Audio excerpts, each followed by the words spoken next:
Good evening, everyone. My name is Ms. Babati. I'm the research analyst at the Center for International and Regional Studies. And on behalf of the center, I would like to thank you to join us for tonight's event, Party Politics, Voter Behaviors, and Hot Topic Issues.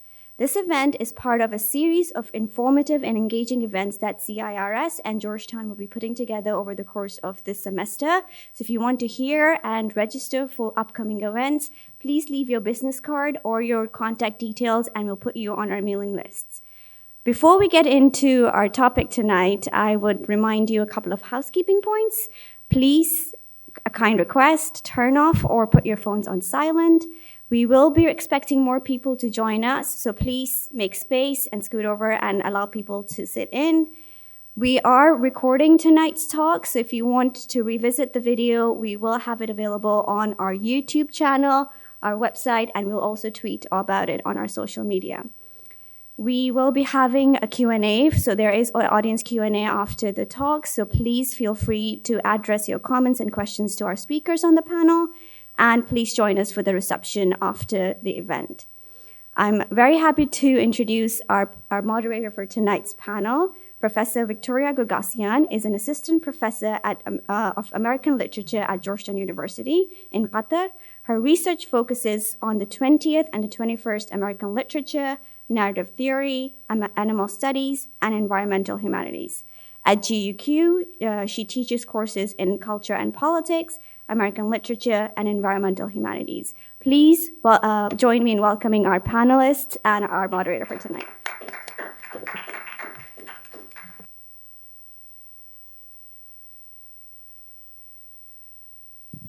Thanks, Misbah. I was joking before the panel that I think my main qualification for moderating this is just that I will be obligated to vote in the upcoming US election. But I'm not a political scientist myself, so I'm happy to be introducing my three distinguished colleagues to you, beginning with Clyde Wilcox on my left, who's professor of government at Georgetown University, where he's taught for nearly 35 years. Since 2014, he spent all or part of each academic year here at the Doha campus. Previously, he was a statistician at the Federal Election Commission and taught at Union College. He writes on a variety of topics, primarily in American and comparative politics, including religion and politics, gender politics, interest groups and social movements, money and politics, public opinion, electoral behavior, and the politics of social issues such as abortion and LGBT rights, and science fiction in politics. And he's written or edited more than 30 books and hundreds of book chapters or journal articles. Next, we have Amanda Garrett, who is assistant professor of political science at Georgetown University, Qatar. She specializes in comparative and international politics with a focus on the implications of migration and ethnic diversity in advanced democracies. Her work has examined the domestic consequences of international immigration and integration, the determinants of ethnic violence, the political incorporation of minorities, and the role of Islam in Western societies. Her current book project continues to examine the conditions under which religious or ethnic minorities engage in violent conflict as a means of political expression in France, the UK, Netherlands, and the United States. And finally, last but not least, we have our newest colleague, Paul Musgrave, who's just joining us as an assistant professor of government at Georgetown University in Qatar. His research interests lie in the intersection of US foreign policy and international relations theory. Professor Musgrave's work also examines the relationship of global energy markets to domestic and international politics. He's the author of numerous book chapters and peer-reviewed articles published in top journals, and he has also written for the Washington Post, Foreign Policy, Cato Unbound, and Slate, and has appeared on ABC Australia, CBC, CNN, MSNBC, and Al Jazeera, both Arabic and international. Before joining GUQ, he was an associate professor of political science at the University of Massachusetts Amherst. So maybe just join me in one more time welcoming our panelists. And I'll now go ahead and hand things over to Professor Wilcox. Thank you. Well, what a difference a month makes. You know, about 5 weeks ago, it looked like we had a contest between two geriatric presidential candidates, both of them beginning to slip a little bit cognitively. One of them, the current president, Joe Biden, appeared to be physically quite frail. In fact, every time I watched him walking, I was afraid he was going to fall and break a hip. In a debate, he seemed to freeze up a little bit, although if you actually read the transcript, he has a stutter and he's a little slow in speaking. But based on that performance, he was not doing well. The other candidate, Donald Trump, also cognitively declining, even more sharply in my view, convicted of felony, found guilty by a jury of rape and of defrauding a children's cancer charity. Think of that one more time, defrauding a children's cancer charity. But Donald Trump was in the lead, right? Democrats converged on Joe Biden. They said, boy, you know what, this is a good time to ride into the sunset. He was reluctant, but eventually he did. And when he did, he endorsed his sitting vice president, Kamala Harris, and rallied party leaders behind her. I can imagine a very different outcome where quite a few people were contesting for the election, but once everyone endorsed her, then the party came together very quickly. She chose as a running mate probably the most likable politician in the history of the world. He's just a really, really nice man.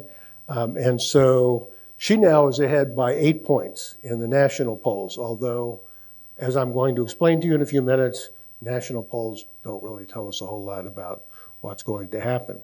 A lot of excitement generated by her because no woman has ever been president of America.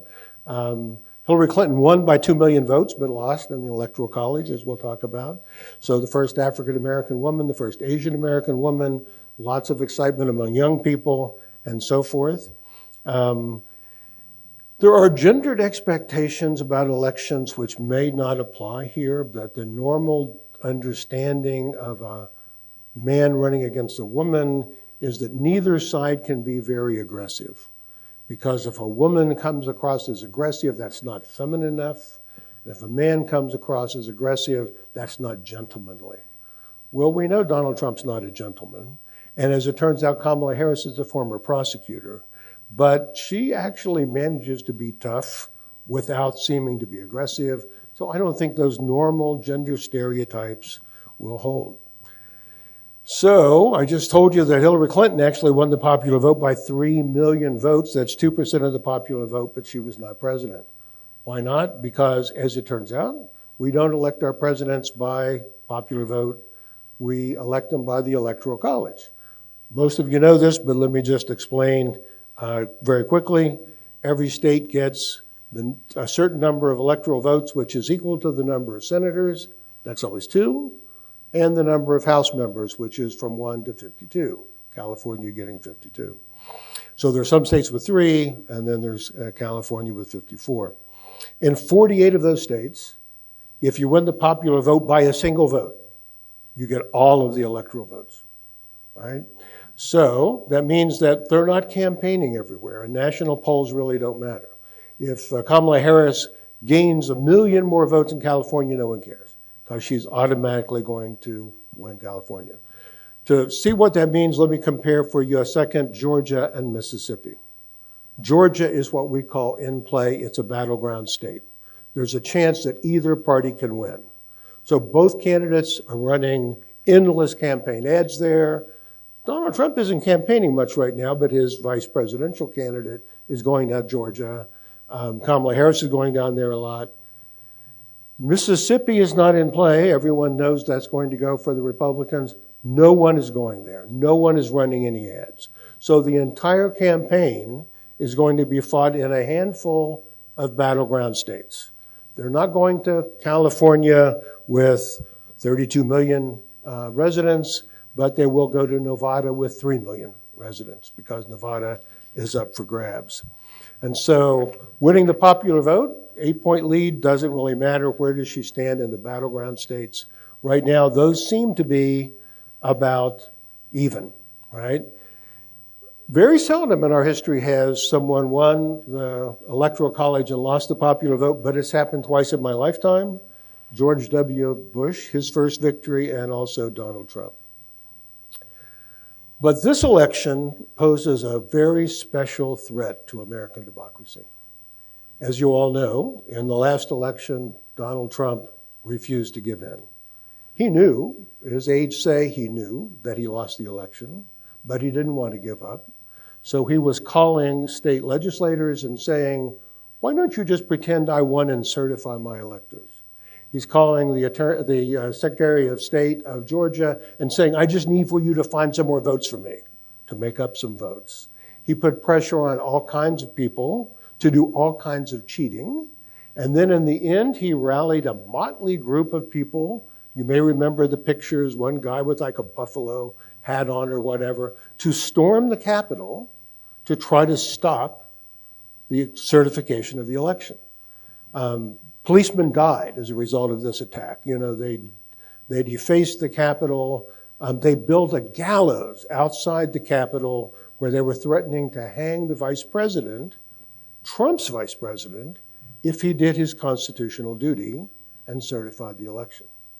But despite everything that Donald Trump did, democracy held because the Republicans in office believed in democracy.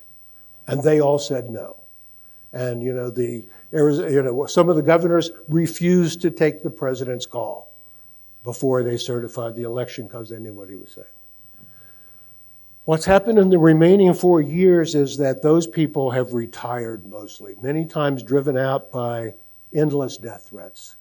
And so the people who have taken over, especially at the county level, have many of them promised never to certify a Democratic victory in their county. So let me just explain to you how complicated that could be. So in Pennsylvania, a Democrat can win by running up a huge margin in Philadelphia. Philadelphia is a very Democratic city. But the vote totals have to be certified by Republicans and Democrats on that board. Now, suppose the Republicans refuse to certify Philadelphia's vote total. Well, then we have a certified vote total that doesn't include Philadelphia, which would be a Trump margin, but it wouldn't be the whole state. At that point, the state legislature should be involved, but one chamber is controlled by the Democrats, one chamber is controlled by Republicans. In a couple of states that have passed laws recently that would seem to allow the state legislature to simply ignore the popular vote outcome and send whoever they want to the Electoral College. So last time, the election worked because the Republicans in office believed in democracy. Most of them still do, but there's some who don't in important places. So it's entirely possible that we may not know the outcome of this election until the swearing in, and it'll be decided in the courts. The only way I think that we could avoid that is if Harris wins by a really big margin. And that's possible. I'm not deeply optimistic, but she is a pretty good candidate. Donald Trump has been incoherent the past few weeks. He's called in to radio shows, and the people who support him cut him off because he's making absolutely no sense. He's not campaigning, and so it would be possible to imagine that the margin would be big enough that we don't have to worry about this. But we're a deeply divided country, and so I'm very nervous that this election is going to hinge on, will people count the votes fairly?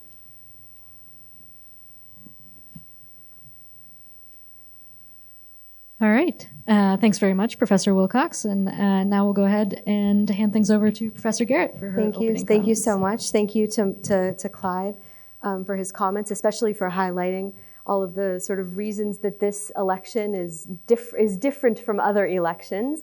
And I'm actually going to piggyback on that theme a little bit and talk about some of the issues that we're seeing in this election. Just like any other election in U.S. history, we have the sort of typical wedge issues. You have the economy. People are caring about, inequality, about affordability, about tariffs. You have immigration. You have foreign policy.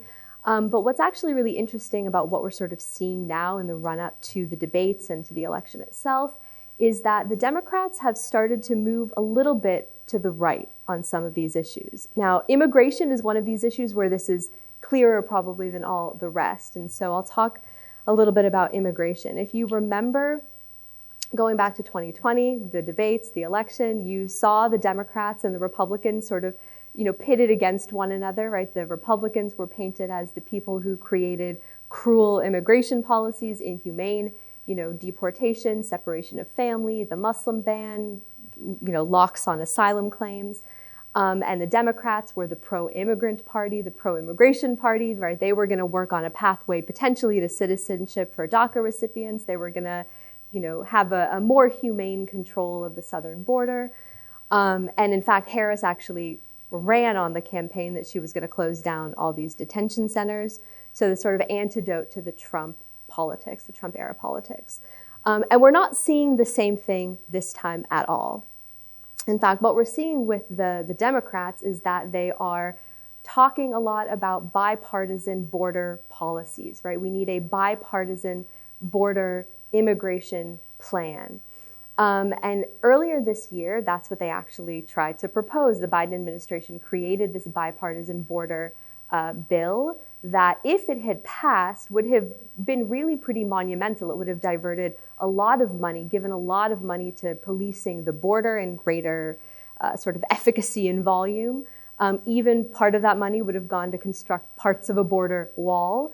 Asylum claims would have been much more tightly controlled, and the border actually would have been allowed to be closed if the number of people coming in on a daily basis exceeded 5,000 people, I think. And so this would have been a really monumental bipartisan bill. Now, it didn't pass, it failed.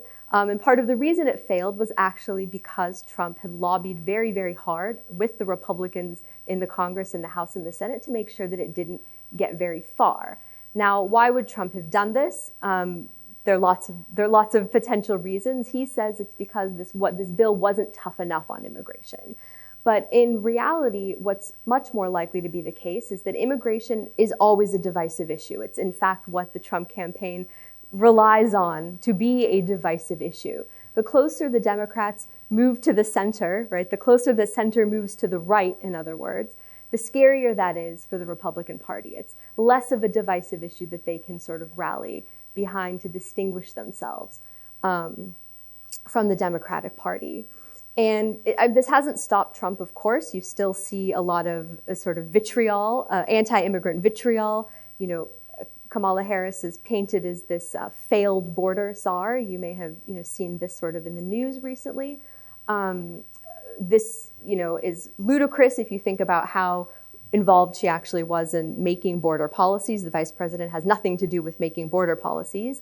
In fact, she was in charge of a policy that's known as a root cause policy, which is a policy that is designed to basically address the root causes of migration, to make sure that migrants don't have an incentive to migrate in the first place. And this is kind of a fool's errand of a policy, especially with an electoral timeline, because if this policy works, it's going to take decades to show. And in fact, we know empirically that migration actually increases in the short term rather than decreases. But this is sort of one of those policies, one of those realities of Kamala Harris's immigration track record that Trump can rally around. Now, the move to the right from the Democratic Party on this issue of immigration is not, of course, by accident. It's strategic. It just so happens American public opinion on immigration has also moved a bit to the right in the last decade or so. We know from polls that since 2005, right now, we have the highest level of Americans indicating that they want less immigration into the United States. We have the highest levels of sort of anti-immigrant sentiment since 9/11 in the United States. So the move to the right is necessary for the Democratic Party. We're even seeing the Democrats themselves, the most progressive of the Democrats themselves, sort of keeping their mouths shut. They're muted, right? They're not really protesting against the Democratic Party's shift to the right. So this is one thing to consider. How is Trump going to respond? What is going to be the recourse of the Republican Party relative to this sort of traditional divisiveness of immigration as a salient campaign issue? Outside of the topic of immigration, though, we don't actually know a whole lot about how the parties stand on a lot of campaign issues, in fact. I expect that we'll know more as the debates get nearer, but the reality is it's really vague still. We don't know a lot of the specifics of the policy. We have a general idea. that Harris wants to reduce price gouging, wants to give subsidies for home buyers, things like that, but we don't really know a lot more about the policies. And there's probably a reason for this. A lot of analysts have said that this is purely strategic, that it behooves the Democratic Party to cast its net as wide as possible, be as vague as possible, so that as many groups as possible can sort of project their hopes and dreams onto the Democratic Party and hopefully vote for them. But I think there's also a potential downside to all of this vagueness. And I say this coming from someone with a background in European politics who is very closely following the European Union parliamentary elections. And I think maybe there's something we might learn from watching what happened. Back in June, the EU Parliament had their elections, and the right-wing populist parties did astoundingly well, shockingly well, frighteningly well. And one of the reasons that this probably happened was that a lot of the centrist parties in the European Union were really running on platforms of maintaining a status quo, of keeping things sort of relatively the way they were. And the populist parties come in and they tap into people's discontent and desire for change, and they were able to sort of speed past a lot of these centrist parties and gain a really large foothold into the European Parliament. So as far as Harris and the Democrats and Trump and the Republicans, whichever candidate is able successfully to sort of move themselves away from the status quo and articulate and present themselves as the sort of beacon of change, right, is probably going to be the one that wins the election, I would venture to say. Thank you. All right. Professor Musgrave, would you like to close out the opening remarks for us? Yeah, it's great to be here. Boy, American politics. It used to be a soap opera. Now it's a horror movie. What is going on? Clyde mentioned a lot of things that have happened. He didn't mention that there was an assassination attempt. So many things have happened that the attempted assassination of Donald Trump falls off the trending topics. Somebody on X the other day had a tweet, "The human body is not designed to handle 3 Trump elections in one lifetime." It's been a long time. I was sitting here, I have a list of numbers, and I look like some crazy person just connecting the dots. These are just presidential elections that were each notorious when I was getting my PhD for having had one extreme thing happen. 1912, Theodore Roosevelt, running for president again, is shot by a would-be assassin and keeps giving his speech. Well, we had one of those. 1844 and 1968. Nobody remembers 1844, but this did happen. A sitting president declines to run for re-election. We got one of those. 1888, 2000, now 2016. The winner of the popular vote doesn't win the most electoral votes. Hasn't happened yet, but as Clyde mentioned, pretty good chance that that's going to happen again. Probably 40, 50%. 1960, a debate changes the course of an election. 2016, a woman runs for president. 2020, Donald Trump runs for re-election. This is the second time Donald Trump has run for re-election. And 2008, the first African American running for president. So 2016, first female candidate, major party nominee and all that. 2008, first African American, of course. All of these things have now gotten one more tick. Again, each of these used to be the defining moment for an entire election cycle, and we have speed run all of these in the course of about 3 months. People talk a lot about how historians are going to describe this in the future, and I got to tell you, they're going to put up a slide, they're going to sigh deeply, and they're going to move on. There is too much to cover. One big thing that has changed is this race has fundamentally changed from a turnout election to a persuasion election. When Donald Trump gambled that Joe Biden was going to stay in the race and picked Ohio Senator J.D. Vance as his vice presidential nominee, he was doubling down on a pick that would help the Trump campaign turn out as many hardcore conservative voters as possible. The Biden thesis was, and it was down to not just a few states, it was down to 3 cities, Milwaukee, Detroit, and Philadelphia, where they were going to grind out as many additional votes from their core constituencies. These are all cities and swing states with large African American populations, and people were joking that Jill Biden and Michelle Obama were going to move to Milwaukee because they were going to be doing so many events there. That race has changed. The map is still very narrow, but it is much larger than it had been. North Carolina is in play. Michigan is less in play than it was, which has important considerations for something we'll talk about later on this evening. Arizona is now competitive again. Nevada is less competitive, but in the Democrats' favor.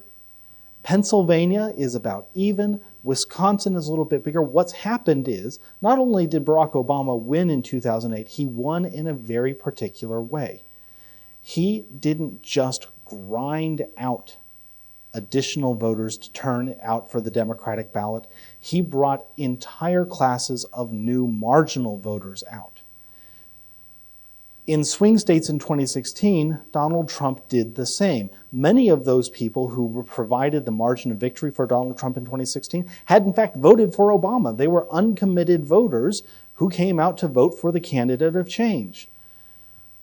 Kamala Harris might have a little bit of that same magic, the ability to attract uncommitted or voters, especially voters of color, who do not routinely turn out and can expand the electorate in ways that favor her ticket. She also now has the ability to run on a blank slate. Back in 1920, that's another one of those elections that gets reduced to a shorthand, Democrats lost the White House to a candidate who ran on the detailed slogan of a return to normalcy.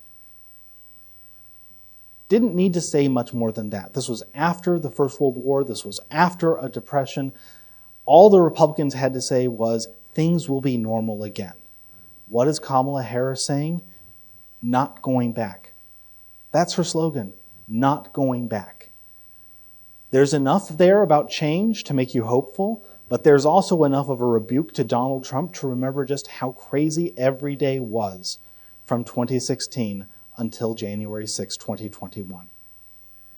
This is a slogan aimed to persuade people to take a look at the Democratic ticket. There's been a 7-9 point shift in national polls, strictly because they've switched up candidates, and asking folks to look at Donald Trump and say, do you want this guy back? He's not the same person you remember. We have a young candidate on the Democratic ticket. She's 60. 60 is the new 40. But compared to a 78-year-old, there's a huge difference.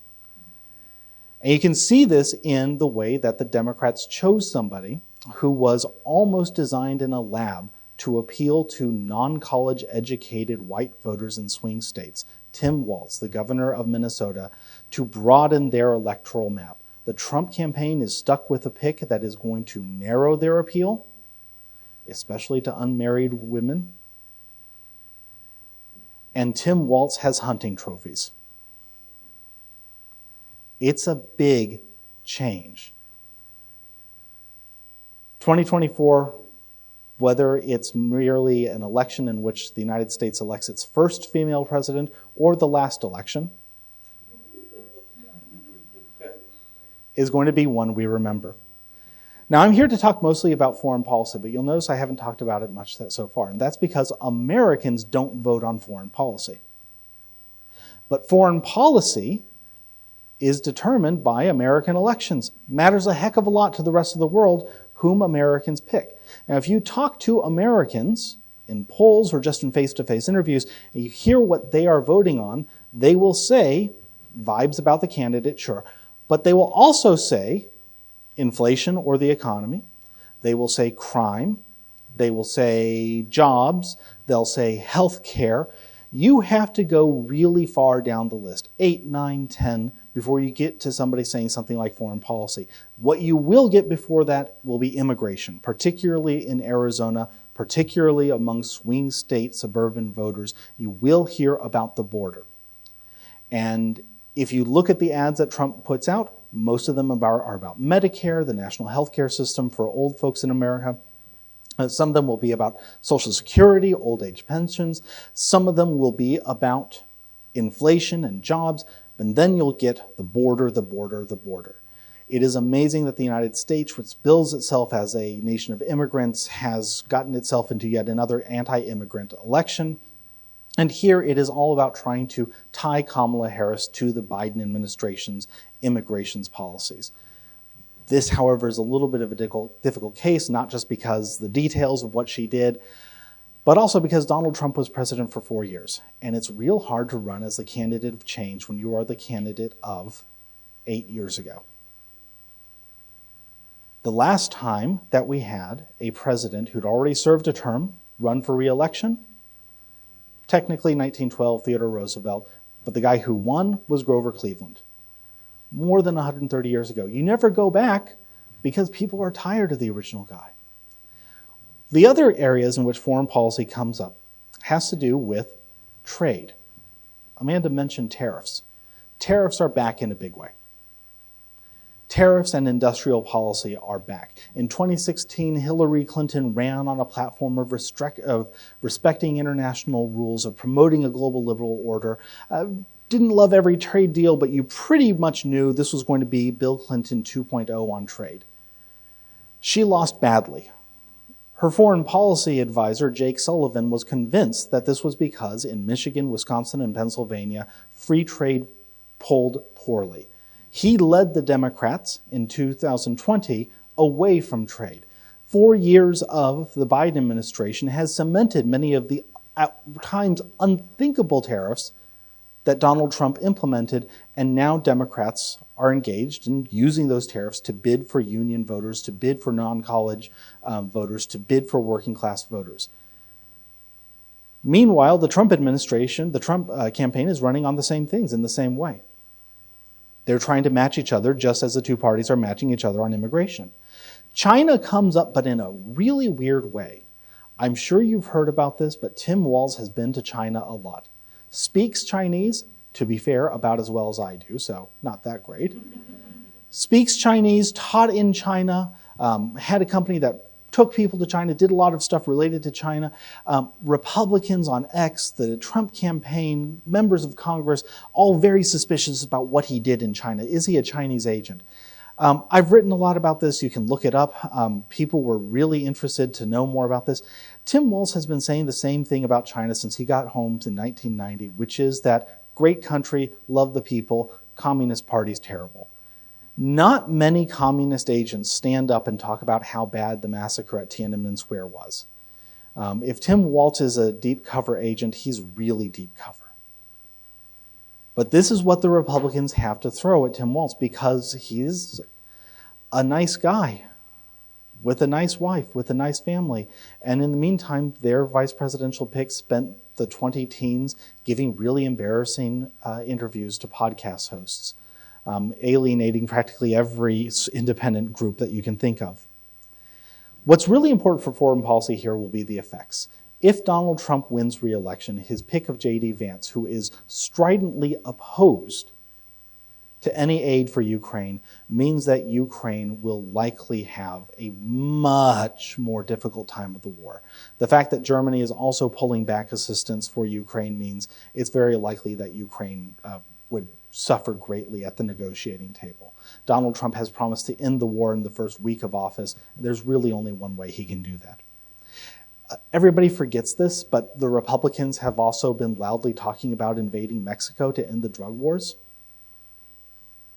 This is not something that just has been mentioned a few times. It comes up. It is a plank issue.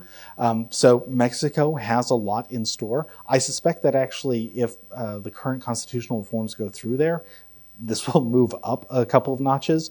And then, of course, there's the environment.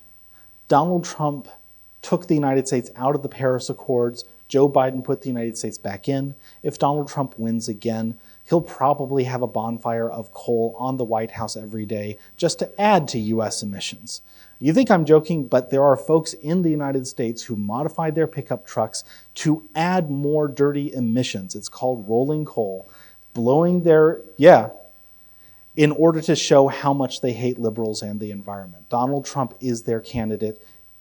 A win for Harris doesn't mean that the earth is saved and Captain Planet cries tears of joy, but a victory for Donald Trump means that the United States will not continue to take part in the green energy revolution. We should also mention one additional area for foreign policy, and this tees up questions that we're certain are coming in the Q&A, which is that in congressional elections, Gaza has been much more of an issue than it has been in presidential elections. 2 members of the squad, the progressive members of the House of Representatives, have been targeted by and lost badly in their request for renomination by AIPAC, the American Israel Political Affairs Committee, which has dumped tens of millions of dollars into congressional primaries to replace them. Now, AIPAC does not go in and take out $10 or $15 million of ads saying Israel is great, vote for this guy. They took out those ads to say Cori Bush and Jamal Bowman are bad Democrats who don't support Joe Biden.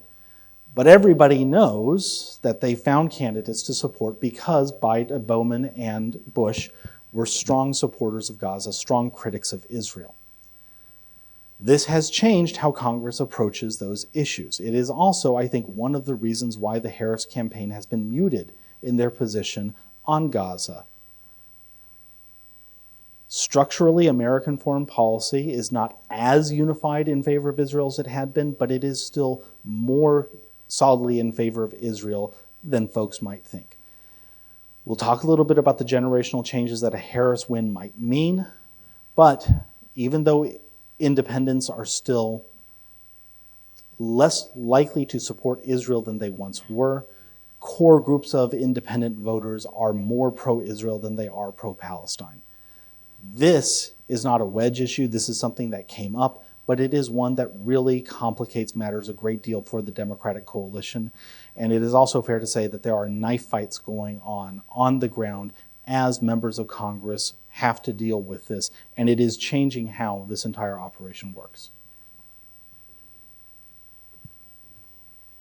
All right, well, thank you all for those opening remarks. I want to make sure we save a good bit of time for questions from the audience, but I think I'll take moderator privilege to ask at least one before we hear from you all, and I think I'll take the opportunity left open to me by Paul's closing comments about Gaza, and ask for any of the panelists specifically to comment on one of those big important swing states and swing cities, which is Michigan, and in particular the Detroit suburbs, which a lot of people have been watching very closely in the run-up to this election. And if we were paying attention to the Democratic primary in Michigan back in the spring, the movement to vote uncommitted as a protest of the Biden administration's Gaza policy was, at least successful enough to garner a lot of attention in the news media. So I'm curious, and I know the sort of vagueness of the policy platforms that Professor Garrett referred to in her remarks might make it complicated to answer this question, but I am curious to know from any of you how you expect the administration's support for Israel to play out among those Detroit suburbs voters, where the sort of highest concentration of Arab American voters in the U.S. is located, now that Kamala Harris has assumed the candidacy. Are we seeing any changes, or is this kind of business as usual? This is something that I've thought a lot about. Michigan's a big, complicated state, right? Huge numbers of Arab Americans. Probably some folks in this room have direct family or other connections to Dearborn and Hamtramck and other suburbs. When this was a very narrow, grinded out, Biden had only one path to victory that ran straight through Michigan. Without Michigan, he couldn't win. Every vote in Dearborn mattered tremendously. Joe Biden did not campaign like this. He did not always set policy like this, although there are also, in places like Grosse Pointe, a large number of Democratic Jewish voters who also wanted to see support for Israel. Barack Obama in 2008 and 2012 boosted African American turnout substantially. Most of those voters went for the Democratic ticket. If Kamala Harris pulls something like that off again, then it is actually the rest of Wayne County, which is Detroit and its suburbs, heavily African American, that become electorally crucial for Michigan. And her numbers among African Americans are much better than Joe Biden's had been. Biden was getting down into the low 80s, high 70s, which is crisis point for a Democrat. And if you can both have higher support and higher turnout, it actually means, in just the cold math, that suddenly Dearborn becomes much less relevant than it had been. That does not mean, by the way, that Harris would be more pro-Israel than Biden has been. Harris has not been friends with Benjamin Netanyahu for 50 years. She has distanced herself at times from this. Her advisors are all different. But it does mean that the electoral math that animated a lot of folks in May and June has changed a little bit.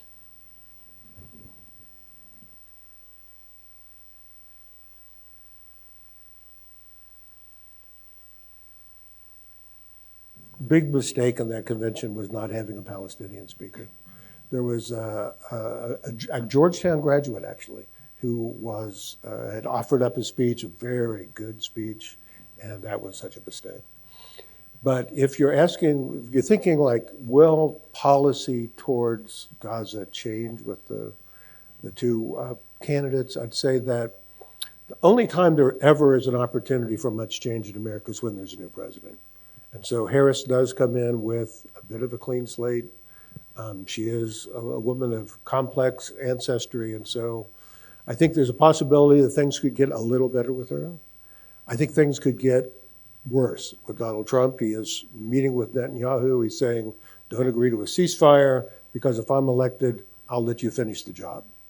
So I wish I could say something more positive than that, but there's a possibility of slight improvement with Harris. No promises, but there is, I think, a real chance of a worse world under Donald Trump.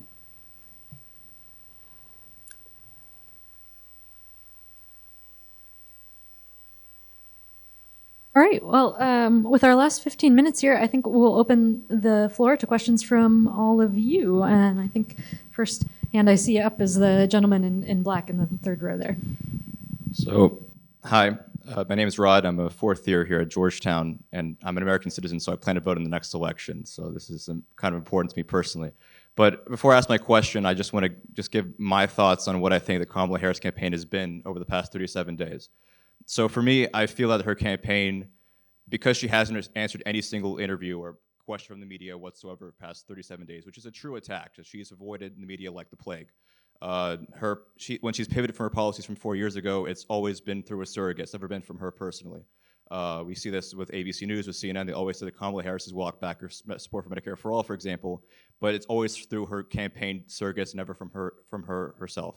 And it seems to me that it's kind of been a vibes campaign from her, in the sense that there's coconut tree memes, there's brat memes, all these sort of things, and trying to pretend that Tim Walz is a folksy suburban dad or something, which I feel like is a bit of a throwaway for white voters in the Midwest, because that seems to be a bit cheap for me, at least personally, the fact that they think they can win white working class voters by just saying, oh, here's a white guy from Minnesota, please vote for us. I just feel like that's a bit cheap from the Harris campaign. So for me, I feel like their best way forward is obviously through a vibes campaign of pretending as if all the issues that have happened in the past 4 years have not happened. Immigration has not been an issue, even though there's been a massive surge in illegal immigration at the border the past 4 years. 7 million illegal immigrants have crossed the border the past 4 years, and that's been a serious problem. Inflation has been a serious problem. Again, you can blame that on Trump with his easy money policies, but also the fiscal policy of the Biden administration has been terrible. Again, they spent trillions and trillions of dollars, and it obviously contributed to inflation. Kamala Harris herself has owned it. Foreign policy-wise, has been a disaster, frankly, on Afghanistan, on the Middle East, and Ukraine. They really have no achievements there either. So for me, it feels as if they're trying to do the Vibes campaign thing. And despite that, they're only 4 points ahead nationally, and on the swing states themselves, these are all margin of error races. They're not really leading ahead in any sort of real way, and they're actually underpolling both Hillary and Biden at the same stage of the election. So really my question is there really any other way forward for Kamala Harris besides a Vibes election? Because I don't see a policy campaign from them whatsoever. She's really done her best to not make it a policy election. And let's say that she does in fact win the next election. Is this actually healthy for American democracy to have someone who completely skirts away from policy debates whatsoever? In fact, even debates to some extent. She's directed 2 debates with Trump and has actually tried to make Trump change the policies for the only debate they actually are going to debate on September 10th as a means of probably trying to skirt away from that debate as well. Is this actually good for American politics? And of course, acknowledging for Trump's threat to democracy, of course, Trump himself has been a threat, especially with January 6th and all that. But again, I don't see the Democrats as being a better alternative either. I feel like if anything, it's just it's the same thing for me, except it's probably more sinister in some ways. And I guess the question is, do I see a difference? Is maybe. I would not agree with your indictment of the Biden administration, but I was disappointed in quite a bit of it. If I'm advising Kamala Harris, though, and she's got momentum, then I don't advise her to go take really detailed policy positions that can divide, right? Because really, she needs to make the election about Donald Trump.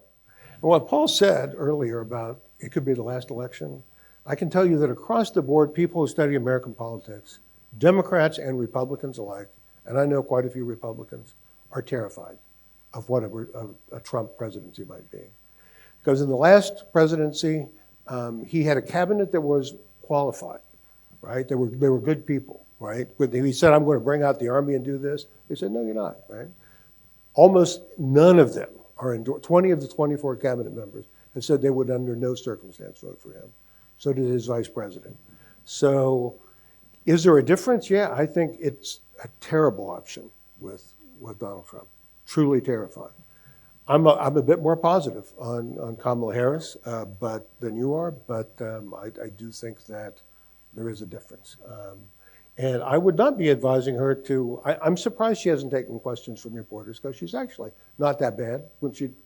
But you'll notice Donald Trump is calling into media shows and getting cut off because he's incoherent. So, but I would advise her not to, just sort of start staking out detailed positions, right?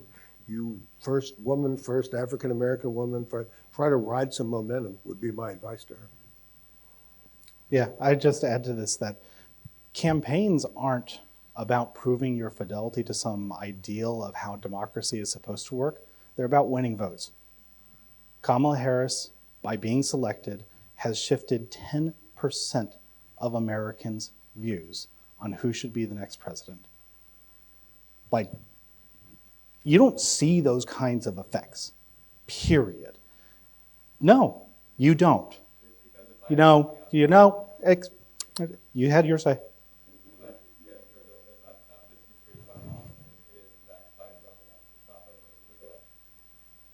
So aside from the thing that I just said, you disagree with me. Okay. 10 percentage point change. Democrats were behind, now they're up. At what point does a campaign strategist say, that thing that you're doing that's winning, stop doing that? At what point do they say, that thing that you're doing that's raising $350 million, stop doing that? At what point do they do anything but say, right now the biggest controversy is whether Donald Trump will show up to the debate that he's agreed to,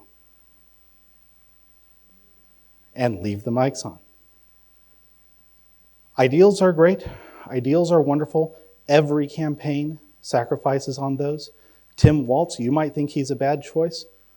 Practically no registered Democrat thinks he is. And when you're talking about winning elections, Shaving off 1, 2, 3, 4 percentage points of the other party's base is a massive win. That's what Donald Trump was trying to do with his string of black celebrity endorsements through the summer. That's evaporated.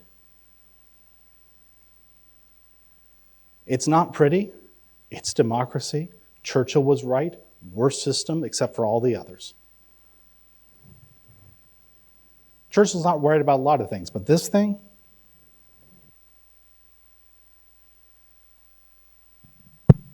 Yeah. Yes, go ahead, next question. Thank you.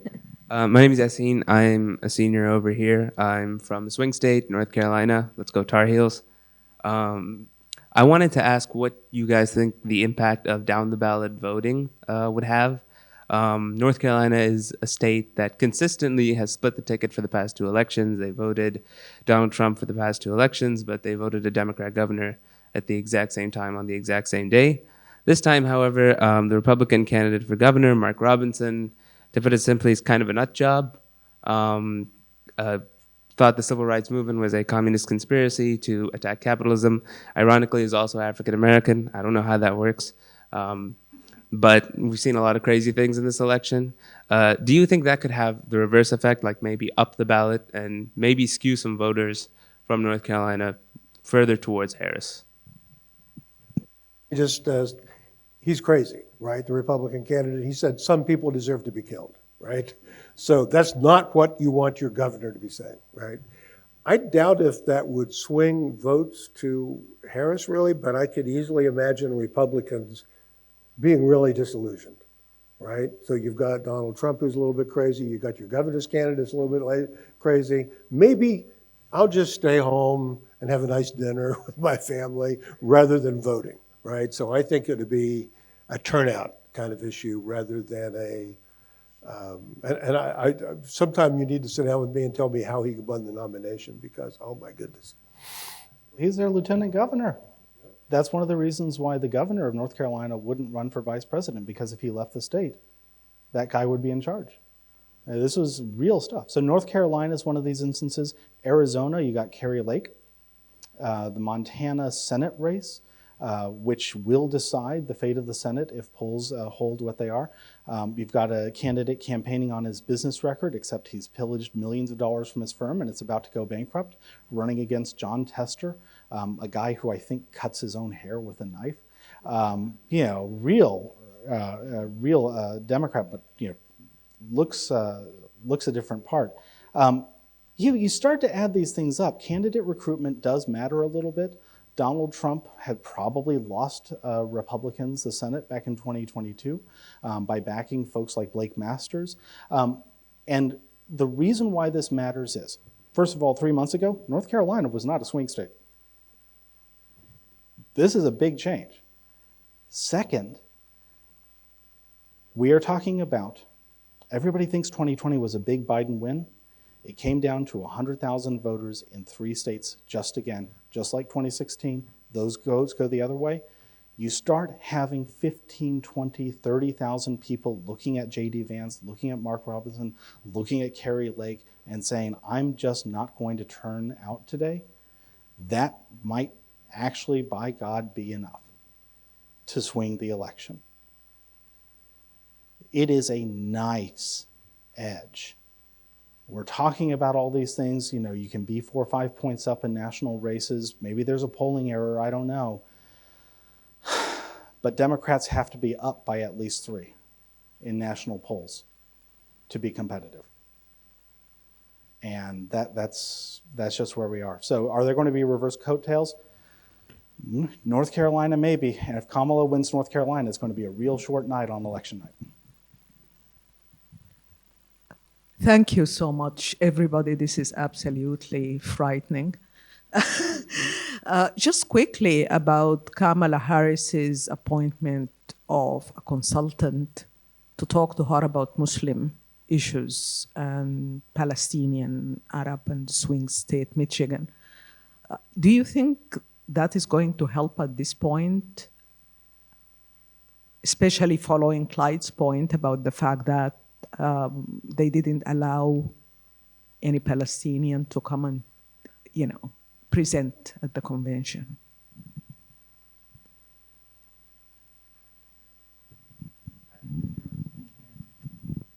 Am I on now? Yeah. I think the Harris campaign is just trying to keep the issue out of the headlines. A lot of things happened back in May, April, May. I was on a U.S. campus walking by the camps, the protest camps. The Harris campaign would very much not like to have situations like that happen. I'm sure that they are messaging as hard as they can to leaders in the Muslim community and the pro-Palestinian community just to wait. I'm sure that is the very hardest thing in the world to hear. But it is also true now, uncommitted in a sense. One, Joe Biden's not on the ballot. This is the biggest opening that we're all taking this for granted. In April, May, nobody thought this was going to happen. This is the biggest thing that has happened to U.S. politics since January 6th. So I'm sure it's the hardest thing, but I am also sure that for the Harris campaign, their field operations are planning to knock on every door in inner city Detroit at least 4 times, because they know that that's where the Michigan margin will come from. Let me just add one thing to that. All campaigns have outreach people. So for example, when George W. Bush ran, he had an outreach person to evangelical Christians, right? That only works if you've got a message, right? So I don't know what the message that she's sending is, but if there is a message that as president, I might be doing these things, or I'm promising to do these things, then that would be helpful. If it's just, please don't rock the boat, probably not so much. Squeeze in one more question here. Thank you very much. My name is Saeed. I manage an oil and gas company in Qatar. I'm no politician or a political man, but I have my observations. So when I was young, I went to Purdue University with this young man, okay? So my son went to IU, so the same crowd. So I remember American politics, I remember presidential debates, I remember Ronald Reagan. And I used to look at these guys and I'd say, wow, this is a school to learn from. Always, we wanted to hear the debates and learn as, young people coming from the Middle East. By the way, I'm half Palestinian, half Jordanian. And we always thought, there was so much to learn about America, American democracy, American politics, the real issues, the real debates. Everything was so America like we wanted to see it at the time. Of course, life went by. Today, I sit with my son, who is a 21-year-old in Georgetown, and I am always keen on telling him, I find myself drawn to interfering when we watch something on the news. That, Papa, this is not really the true America. These people are odd. This is an exceptional case. Please, this is not American morals or all the democracy. That this is not the face of America that we used to know. And he just always looks at me and says, but this is politics. These are the people today on the ground, etc., etc. As a Palestinian, half Jordanian, half Palestinian, if I was an Arab American, I will vote against the Democratic Party. For the record, to put on record for the Democratic Party, that you have let us down, okay? That the Democratic Zionist president, as admitted by himself, okay, is no better in any way than Trump. As a matter of fact, I think Trump is better for us. Honest to God, Trump says it all. Trump doesn't hide and doesn't beat around the bush. You were saying about he will give Netanyahu the green light to do whatever he wants. Biden gave Netanyahu to do whatever he wants. He's killing, he's smashing right, left, and center. And what do they do? Blinken sends another $20 billion of aid. So please, we see things differently, with all respect to your opinions. To us, it's all the same. To have the American Congress stand up 30 times to cheer for a murderer, a murderer. What that tells us about American morality? There is so much decline, okay, that we really, to me, it is not anymore. We have to stop as Arabs trying to really appeal to the Americans or to the Western culture. Times have changed. We have to look within ourselves. And I talk to the students of Arab Muslim. We have to look at ourselves. We have to rebuild ourselves to stand up against this discrimination, against this Zionist attack on our culture. Because there is clearly a Zionist control over American politics. And it is not changing. On the contrary, it's getting worse and worse and worse. And I hope the children of Georgetown and everybody will start seeing things differently and look at themselves internally on what do we do in order to defend ourselves and build ourselves from within to stand up against this Western Zionist onslaught on our region. Thank you very much.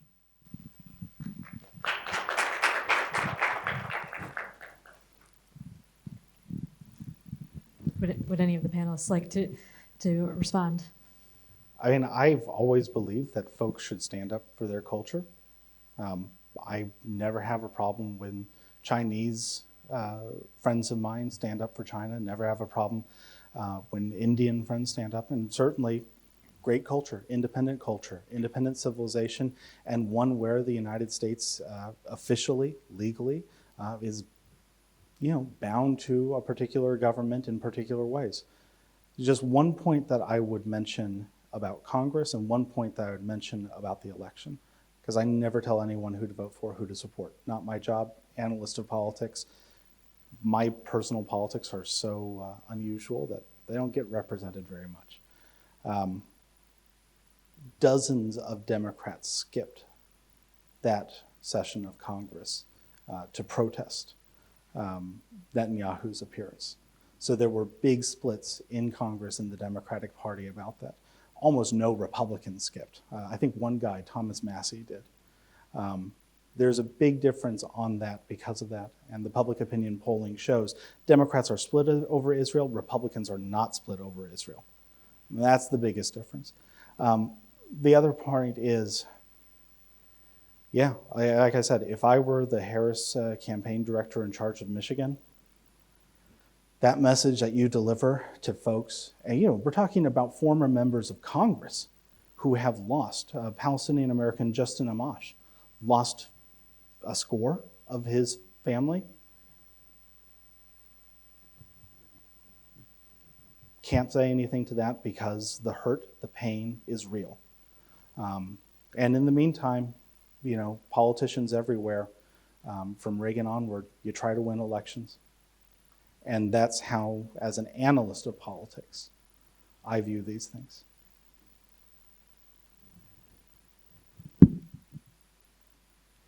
Ms. Wood, do we have time for just one last question? I know the gentleman over here has been waiting for for a minute here. For those who went on vacation, welcome back to Doha. You certainly made our day, and it is very positive energy, quite frankly, for myself and for Qatar, for those who went on vacation and came back to Doha. Is America ready for a first female mixed racial president? And is she ready? Does she have what it takes to rule America? Because it's very important that both should be ready, quite frankly, with the challenges, with the mighty challenges that America is facing around the world. From my perspective, from an outsider, quite frankly, I see that the elections in general, and particularly this one, is very exciting. It's very fervorous, because we learn from it, and it's really democracy at its best. Thank you. Speak to the first part of that. Is America ready? Hillary Clinton won by 2 million votes, right? And if you'd shifted just a few people in different states, she would have been our president. And if Barack Obama had not run when he did, she would have won the presidency then, right? Barack Obama was a special politician. I went to the very last rally Obama had in that election. I know that because he took the stage at 11:59 p.m. Earlier that day, I'd taken my son to a Sarah Palin rally, which was full of old white people. And she said, "This is the true America." And then Barack Obama, there's a Sikh beside me, there's a Muslim over here, there's a Hindu here. These are just people I can recognize by some outward symbol, blacks and whites and whatever. That's the real America, and that's what he said. So yeah, I think she could easily win the election. I think women in particular are really energized, and the overturning of Roe versus Wade, right? We could have differences of opinion about abortion, but a 10-year-old rape victim in Ohio who was still sitting in a car seat was denied access to an abortion, right? So she's not, she can't even sit in her own seat in a car, and they had to drive her to Indiana. There's a lot of anger among women, and Vance has said some amazingly sexist things, about single women with cats or whatever. So I think there's going to be I'm thinking a lot of energy among women. She wouldn't have been my first choice as a candidate, but boy, she's a way better choice to be than Donald Trump. And I've been pleasantly surprised by her energy and the way she's organized her campaign. And so she can surround herself with good people. That's the most important thing for a president, to have a good team and to listen to them. So I'm optimistic.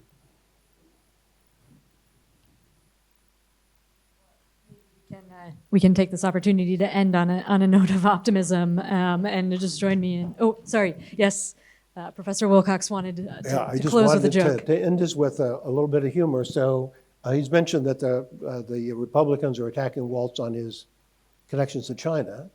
Well, there's going to be a hearing, apparently, the Republicans are talking about having, because he got married on the anniversary of Tiananmen Square. I had to look it up. It turned out I got married on the anniversary of the launching of the Sputnik satellite. So probably I'm a deep Russian agent. So I invite you all who are married to go home and see what your anniversary is and what it says about you politically. All right, please join me in thanking our panelists one more time.